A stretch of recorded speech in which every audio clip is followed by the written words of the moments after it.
tam turin min chol tila i ang chung chol nan wama min ti haro i mal som ro surin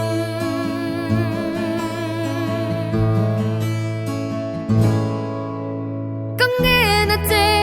ngày tua na sual tleng phai la kang nghe na che ka san na la bo la i thi senin ka thin lung sual tleng phai la lal pa I o sha non fo ka du e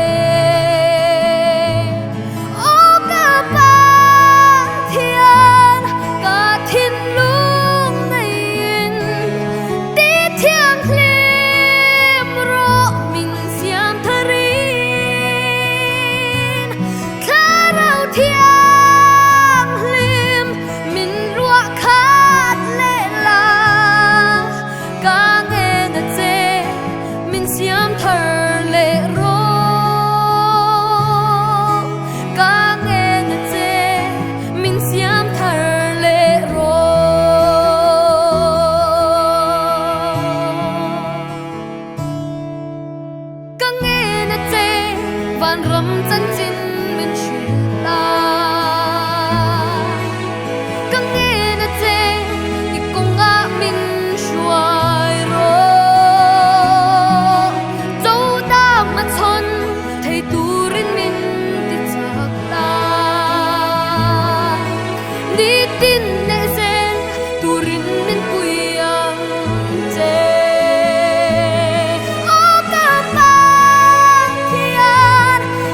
thiên lúc này tí thiang lim ro min siam tharin kha rau thiang lim min lua khat le la ka nghe na che min siam thar le ro ka nghe na che min siam thar le ro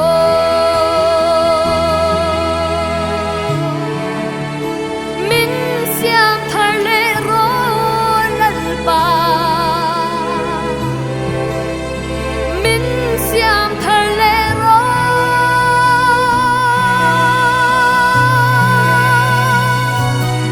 o ka pa thian ka thin lung nei ti thiang lim ro min siam tharin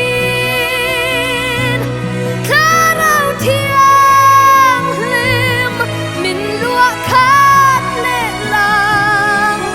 ka nghe na che min siam thar le ro ka nghe na che min siam thar le ro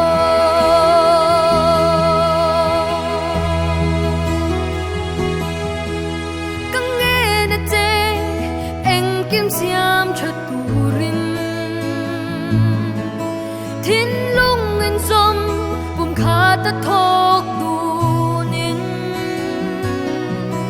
ne chia liam le nat na tur ti bo turin Kristan krosa a len chuak bek to si Kristan krosa